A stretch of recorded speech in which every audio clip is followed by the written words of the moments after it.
Snaking rivers, to desert, to teeming cities.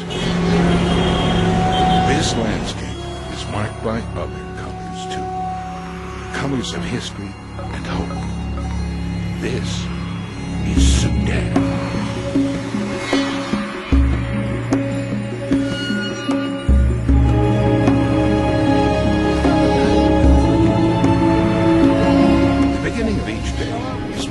Same in Sudan as anywhere else in the world, with the rising of the sun.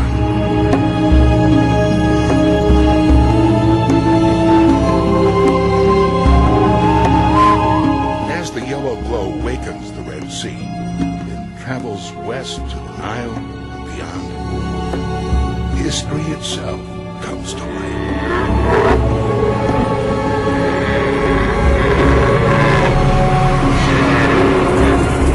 Sudan is the largest country now, with a very long history. It's controversial whether human civilization started here or not. The civilization in northern Sudan is 5,000 years earlier than the beginnings of civilization in Egypt. There are now claims that in fact the pyramids were first built in the Sudan and then improved on in Egypt. In Sudan we have more than 200 pyramids.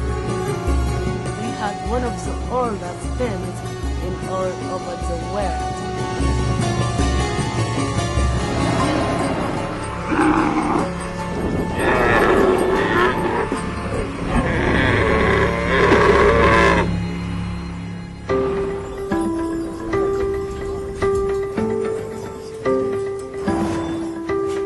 Working into Sudan is the work of a pioneer. You discover completely unknown areas and unknown epochs, and ancient Sudanese history is still full of surprises.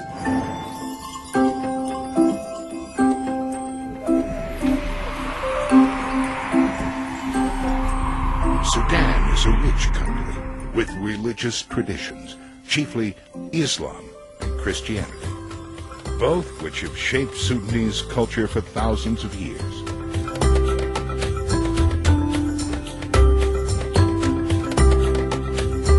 Christianity has a very long history in Sudan, especially in northern Sudan. And we can see this influence in the Christian artifacts in the National Museum. And modern Sudan has no problem at all to show this great Christian tradition in the National Museum of Sudan in Khartoum. Sudan's religious heritage unveils into a complex weaving of ethnically diverse people: African, Egyptian, Greek, Kurd, and Arab, each contributing a different thread in the human tapestry of culture and tradition. It's also a country with so many peoples, languages, cultures. You almost have a bit of everything in Sudan. These people are mixed together and they give a beautiful portrait of the country. There's a diversity of cultures, people, language, religion, dogma, custom, tradition, everything is a diversity. Speaking more than 500 languages, and you can imagine the cultural diversity. This variety of life, for me as an artist, makes me really love more my country.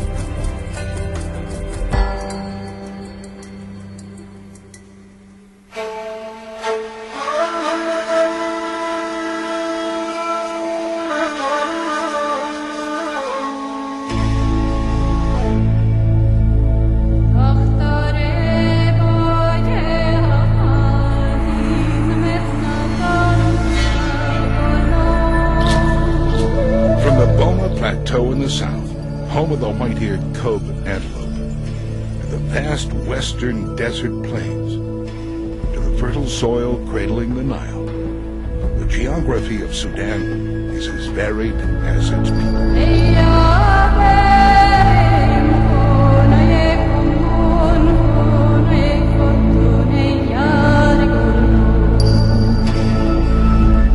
Sudan is a country where you find colors, you find shapes, found compositions. This country is huge, 1 million miles square. We have, for example, the Nile and places where there's plenty of mountains, and we have places where there's no water at all. Yeah? And we have deserts. You get a bit of everything. A bit of everything. We have the wildlife safari.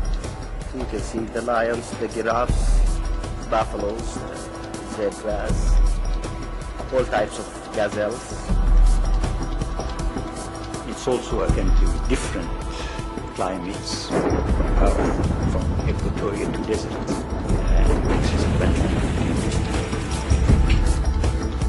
And there are seasonal rivers which benefit many people in agriculture. And the rainy season there is very, very good.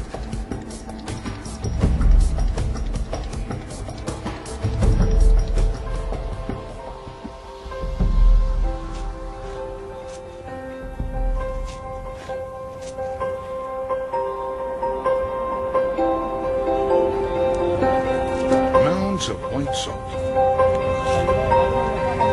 row upon row of green sugarcane, and ready to harvest brown sorghum, the yellow of gold, and the black of oil. These are the colors of Sudan's vast natural resources.